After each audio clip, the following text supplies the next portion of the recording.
excuse me. During his time at USD, he's had the unique experience of helping to lead the design of the Lee Medical School building.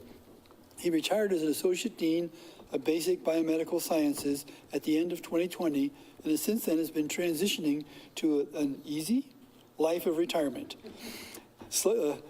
Slowing the transition has been his interest in helping address the problems of the current public safety center.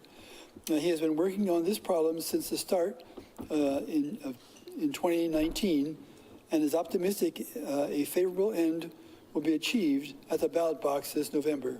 Today, Steve will briefly discuss the need for the next public safety center. Please welcome Steve Waller.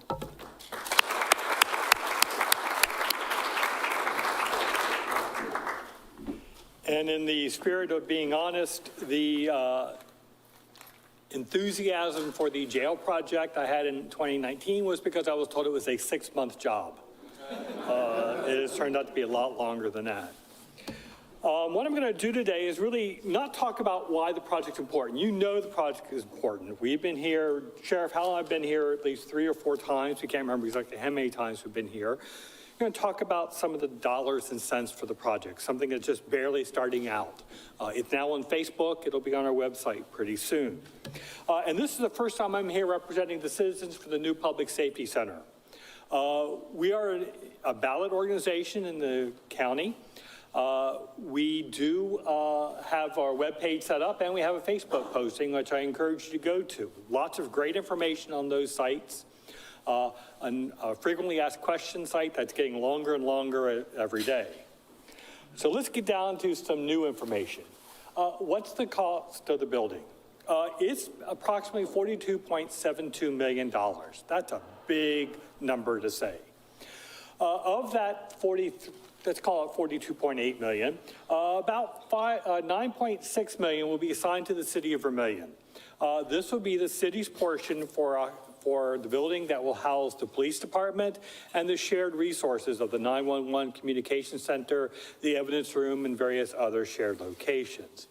The city of Vermillion intends to pay its portion of the 30-year bond period using sales tax revenue. That leaves $33.14 million that will be assigned to the county's obligation. In that $33.14 million is the $1.4 that's been dedicated towards the land acquisition by the county. The bonding agency does expect, however, a single responsible party, the county, to hold the bond. And that's why the ballot initiative that's out there that will be voted November 8th states that the county is seeking authorization to bond $42.8 million and not just the 33. The ballot does allow up to $42.8 million. If the project comes in less, and we hope it does, it will be wonderful. We've asked the design team when they were giving us their estimates in preparation for the bond to give us a conservative value. We wanted to make sure that the number we got was the number we're likely to see at bid, and it's going to have to be the number at bid. We all know the difficulties the school board has had with their project and the fact that they anticipated 26 and it's come in more than that. We're pretty confident 42.8 will build the building that we want to build. The details, the interest rate is 3.689% interest over 30 years. That is higher than what it would have been a year ago, and probably a lot less than what it'll be at a year from now. This interest rate means that the annual payment will average about $2.45 million a year. Of that, the city will pay about $565,000 per year, and the county will pay about $1.88 million. Now, for those thinking about tax rates, that is a tax rate of $147 per year per $100,000 assessed value. That's a big chunk of change. That's a big increase. But the truth of the matter is, we're paying already. Last year, the county authorized an opt-out in property taxes. That opt-out was for $725,000 or $52 per $100,000 assessed value.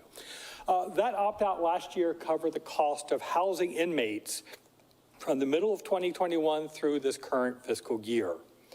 The opt-out for 2023 is set at $250,000, less than what we expected. But we had a surprise. The same day The Clay County Commission authorized this opt-out for $250,000. The Union County Commission decided it was time to raise the rates for Union County's inmate housing. The housing we were paying at Union County was approximately $65 a day, and come January 1, it becomes $85 or $80 a day. That's a 23% increase that will occur January 1st of this year. That represents a $100,000 additional cost to the county that will not be covered by the opt-out. That means the county budget will be tight this coming year, and a lot of those non-mandated requests that normally go to the city or to the county will probably not see much in the way of support this year. It will be a very tight budget year. This illustrates the problem with this approach, though, of paying for the housing of inmates. It varies year to year and will change constantly. The decision we're making November 8th is really whether we want to buy and have a fixed rate, fixed cost, or whether we're willing to gamble and let's play the game of where we house this week our inmates. It is getting difficult, as Sheriff Howe will attest, to find places to put inmates. We've been lucky that Union County has been able to accommodate a large number of our inmates, but there have been signs that Union County is getting tight. And just last week, we learned that Beadle County, I believe is from the Ribs, Rods, and Rock and Roll, would be interested in having our inmates there, but at $180 a day. And they apparently do not go long without having someone come into their facility. So we're looking at some pretty significant dollars. There are hidden costs that we have to consider as well. These are costs that aren't going to be showing up on the ballot, aren't going to be showing up in your tax rate. These are the costs that our businesses are losing in Clay County. We're running about $1,500 a month in pharmaceuticals. Yes, sir. I got a bill today from Lewis Drug in Sioux Falls for over $3,000. The pharmaceutical bill for this month is $3,000. That normally would have gone to Davis or Hy-Vee or Walmart Pharmacy. Now it's going to Lewis Pharmacy and Elk Point, built out of Sioux Falls. Food service, which is currently a private contractor in Clay County, is down about $3,000 a month. Now, if you look at the floor plan of the new building, you'll see that there is a kitchen area. The intention is not necessarily to start the kitchen area up at the start of the process, but rather to plan for the future. And we have transportation costs that are on the rise. We have to pay for gas, we have to pay for wear and tear on the vehicle, and think about the thrill it must be traveling daily to Union County or to Yankton or up to Brookings or some other area jail to pick up an inmate to bring down for a court hearing in bad weather, as we often have in winter. So I think we're looking at some fairly significant losses to our community and opportunities. Why do we need to do this now? That's a question we always asked. We need to do that now because costs are not going to get cheaper. This project is not going to become cheaper in a year. It's not going to become cheaper in 2 years. It's going to be considerably more expensive. We know that inflation is high, and in construction, commercial construction especially, it's especially high. The numbers coming out of DC right now do not look encouraging for being able to reduce inflation, and it's going to be transferred over to construction. We know interest rates are starting to rise. The feds are talking about increasing rates 3/4 of a point. That's going to work its way into the bond market as well. And with the current process of paying for inmates as being housed in areas, there is no stability whatsoever to the county budget. The county budget could on a moment's notice be thrown into a tizzy if we start finding ourselves not able to house in our least expensive option, which is still Union County, or a reasonably good price option. And we had to go something like Yankton County, which is $85 a day, or even Sioux Falls, which is a little over $106 a day, I believe. Plus, keep in mind that Yankton and Sioux Falls are considerably longer transit times. I did ask our design team to give me some quick estimates on what would happen if we waited even 1 year, and it's not really encouraging. If we wait 1 year on this project, that is, if I'm here next year, which I will not be next year, because I am going to retire, if we waited a year, our project will go up about $3 million. That's what they're guesstimating minimum. That's the cost of the construction. So it would go from 42.8 to about $45.8 million. Interest rates on bonds are expected to go from around 3.5 to 3.6 that we're paying now, up to probably 5. Now, if you look on the internet and you look at various sources and you talk to various bond agencies, you'll get a range. But most of them are really throwing their ranges up to the higher level. A 5% tax interest rate is a relatively higher tax, well, it is not relatively, it is much higher than the one we're seeing this year. And our county will have to pay at least another $500,000 in housing costs. That $500,000 will probably increase every year as area jails charge us more and as our inmate population starts to slowly increase. It will increase dramatically.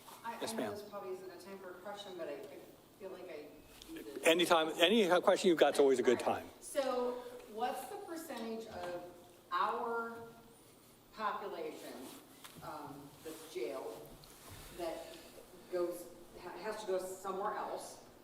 And do we take in folks from Union County and Yankton or other counties? Our jail, At the same rate?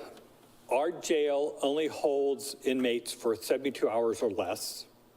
And I believe we do hold Turner County inmates on weekends, mainly. Up to 72 hours. Up to 72 hours. Okay, and why 72 hours?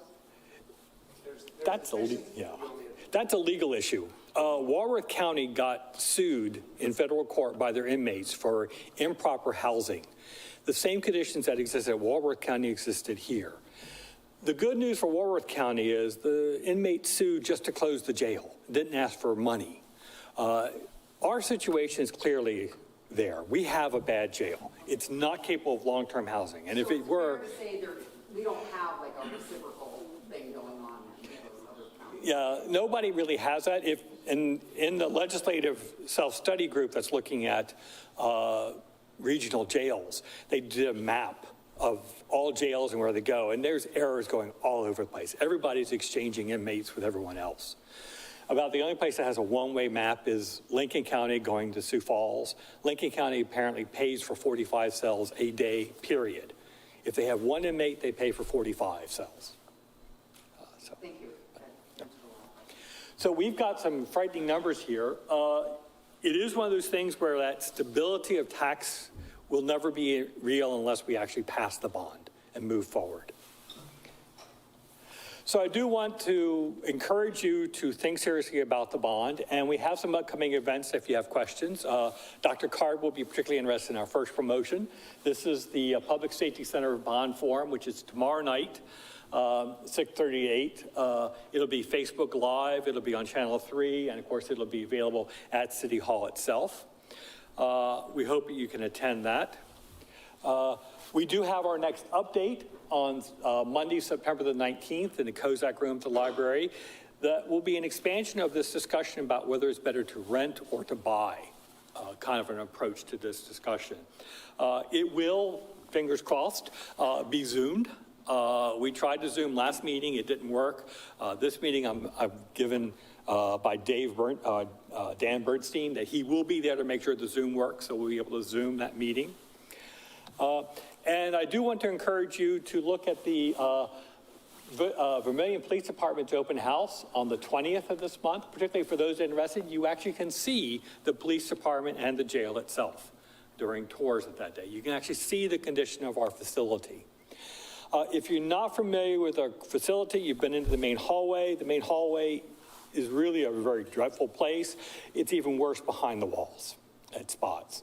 It was a building built in 1989 and was really built for the expansion of 1990 and nothing past that. It's a very bad building and it's a very eye-opening experience to walk in and see it. The jail, by the way, for those that have never seen it, actually is mostly in the courthouse structure itself. Most of the jail is still part of the courthouse. It is not in the new construction. On that, I thank you for your time. I hope that you will support your local law enforcement team and vote yes for the Jail Safety Center bond. I would also ask if you're interested in helping, reach out to any member of the citizens for the new Public Safety Center and ask how you can help. And if as an organization willing to give us support, both either saying you may put your name on the list of supporters, that would be fantastic. Questions? How do you have, just based on past statistics, many inmates need to be shipped out, or, sorry, for lack of better terminology, every month? It varies quite a bit, depending on the population. In January, the average census was a little about 21 to 26, I think. January, we were running like 30. Yeah, 30. So we were probably housing 20 probably out. It varies depending on how fast they come in, how fast they can leave. Some that stay longer can do it. You can go to the sheriff's website and see who's in jail and how long they've been there. And you realize that there's a lot of interesting reasons people in jail.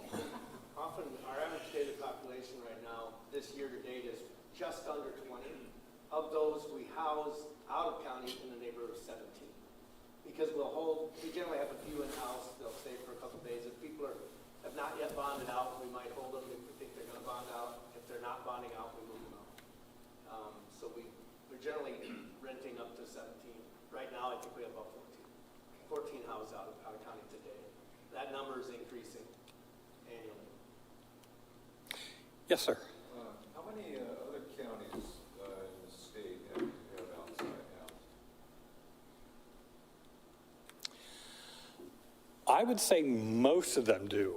Half the counties in the state have their own jails. Yeah. The rest house in other counties. But even those that have jails, quite a few of them still will farm out because they sometimes have an inmate who's got a classification that does not allow being held in their facility because of conflicts or something like that, and they'll end up porting them out. Or they're simply full. Yeah, or they're full. It's one of those things that was fascinating because even Sioux Falls was showing arrows going out on that map from the legislative self-study, suggesting that even Sioux Falls occasionally has to house individuals outside. They have a larger facility, but a lot of their facility is not in use because they can't staff it. So something like Union and Clay County, or Union and Yankton, they have inmates that need to go out. So they might have room for us because it's a certain class, but then they have to send them somewhere else because they can't send them to us. Yes. And if we build this new jail, we will hold for other counties. We will have space and ability to do that. Beetle County houses for 7 different counties. Yeah. And they still turn people away because they're full. Yes, sir. So on the regional jail study, and I heard enough about it just to understand that it's a thing that's actually out there. What was the goal and what was the horizon timeline for that goal? I assume it was to create regional jails to help fix this issue of county jails being overburdened. The state study? That was my first thought, but when you read the charge is more state-centric than that. It's really looking, and I wish Art Rush was here. He could give much more detail to it. But it really is looking at how we can better coordinate jails for surrounding communities, but also how we can integrate better with the state. How the state can use inmates that are about to be released can be transitioned back into the local population. Clay County is built for that kind of a structure. And our county commissioner has supported the concept of regional jails, emphasizing the fact that we'd love to see some financial support from the state to do that. We have a great healthcare system here. We have both the Avera and the Sanford system here. We have good mental health services. We have a good base for support and staffing. We'd be well suited for some type of action as regional jail. Our adjacent county, Turner, does not have a jail, and they would be the logical association to have. But it's not really designed to build a jail in Clay County that would serve the Clay-Turner function. It really is designed to merge with the county, state process as well. And it's a good logical thinking because there's tremendous evidence suggesting that an inmate prior to release from a state institution who has a chance to be acclimated and accommodated in their home base has a much better long-term success run. Yes, sir. Yeah, so on that same point, SDPB had a couple legislators on from that task force, self-study task force, and one of the legislators basically said that since the counties can't play nice, the state might just come in and start building regional jails, and they also talked about the legislature might mandate in law to require judges to do more over, like, video. I know they've gone to do some of that, but ultimately it's kind of at the discretion of the judge. So I'm wondering if you've been following that, and is there, I mean, you know, who knows what the legislature is going to do next spring, but if they come out and say we're allocating $100, $200 million to build regional jails or to do these other things, and we just now pass this, is there a way for us to kind of pull back and say, well, wait, let's wait to see, because they might build it in Beersford or wherever, and we're... If they were build it, it would probably, actually, Vermillion is a good place to build it. Beersford would have difficulty staffing. Clay County would have a better chance of staffing it. We've often debated on what to do with this project. Do we wait until we get the legislative process going? The reality is, though, we're not going to be at a bid process, even when the legislature is done this year. It's not a simple process of waving a wand and you get a floor plan and complete design. So we feel that if the state were to come up with some accommodation or some economic benefit to us, that we'll be able to adapt the floor plans to do that.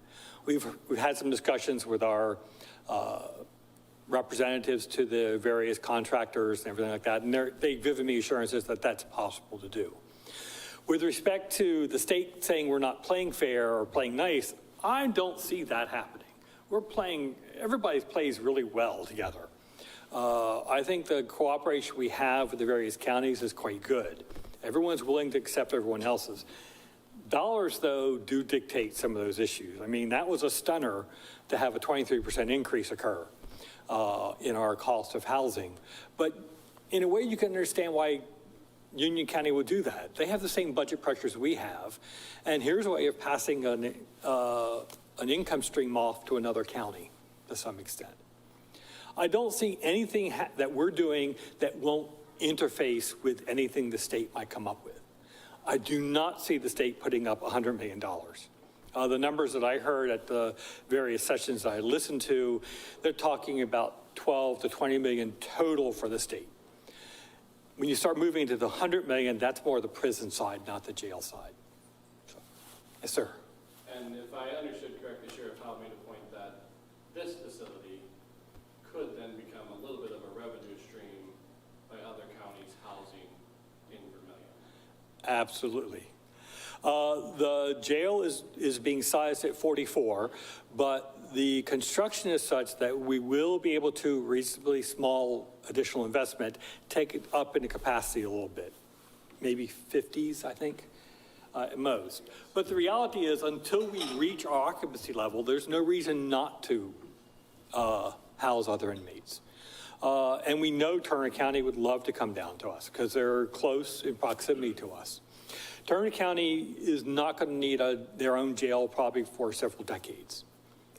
And we think a 44 jail cell jail or 44 bed jail probably will do us until 40, 50 years down the road.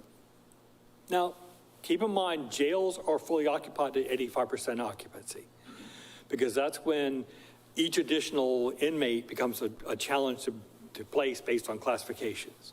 But we think we've got good growth potential, particularly with that design plan that we could easily go back in and expand the number of beds with a minimal investment.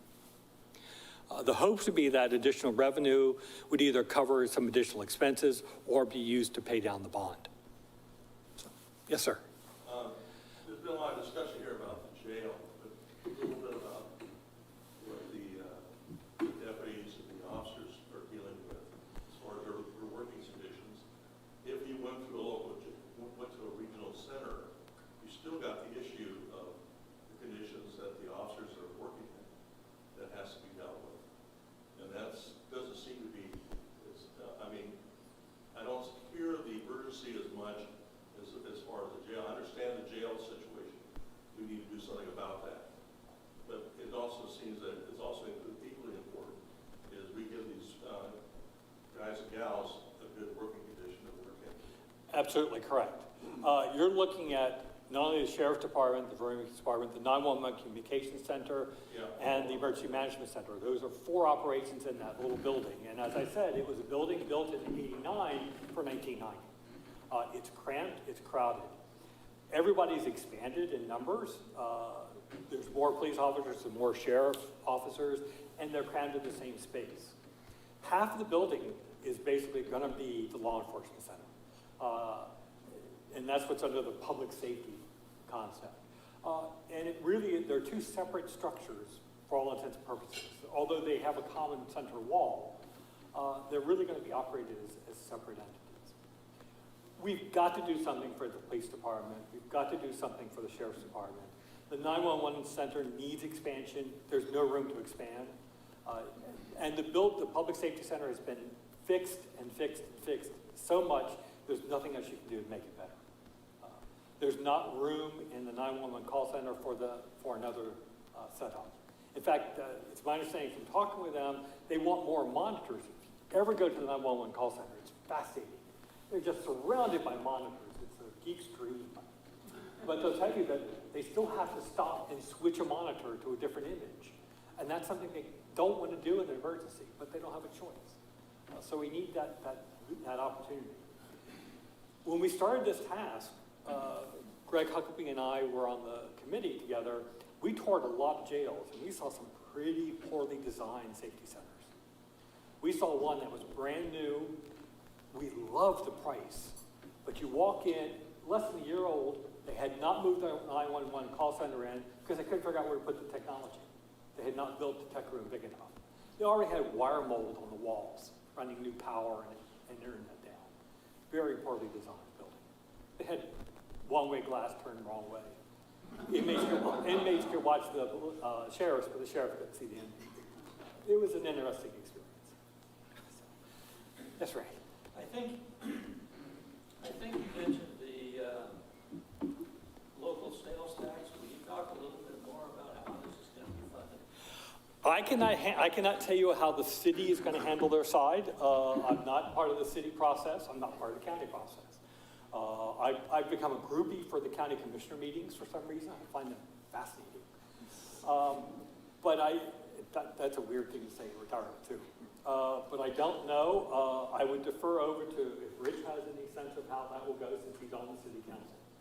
But I believe their intention is to use some existing sales tax revenues to cover that structure. We don't generate taxes, we just negotiate about how we're going to pay. We would prefer to pay over the years rather than just. Did you hear that? Existing second. Yeah, existing process, and over the 30-year bond time. Okay, so there won't be an increase in tax rates? Every conversation I've had with John or anyone, Kelsey when she was mayor, was there's no intention of increasing sales tax. That would be a challenge that's probably not needed. The county doesn't have that kind of revenue base. One of the options the county would love to have is the ability to go to the voter and ask for a half-penny sales tax for building jails and such structures. It's never got through the legislature. And it probably will never get through the legislature. You probably can relate to that more than I can. I would just encourage, I've seen the jail, Andy gave me a tour. And it's as bad as anybody has said it is. I strongly encourage people to vote yes. Thank you. On this, even though, as Andy knows, I voted against the local county option sales tax for really other reasons. Yeah. But we definitely need a jail here, and so I'm fully in support. You made my day. Thank you. Every vote we get is one more vote, and that's great. So, yes, sir. Say that the voters approve this in November. Is there a time frame envisioned for when construction would start and when it would be done? If we were to vote positive, when we vote positive in November, not if, when, I believe the target date for completion would be probably towards the end of 2025. Is that, I think? That's still 3 years. Yeah. Probably about that. It all depends on the design aspects and the final negotiations. The building has been pared down quite a bit over the last couple of years. Chief Bedson and Sheriff Howell really went at the program very carefully, make sure they had a really good program and a good building. It's it's hard to tell the flow, but you can see the logic to the rooms, and the size of the room seems appropriate. Does the vote require 60%? The vote is a 50%. Yeah, 50 plus one vote. I believe, isn't that correct, Andy? It's a 50% plus one, so. Yes, Ted? Is there any chance we could get Mexico to pay for this? If I thought it would be possible, I would do that, so. Hey, I bought a couple tickets for the Mega Powerball just for this purpose, and I didn't win, but. Thank you very much for your time.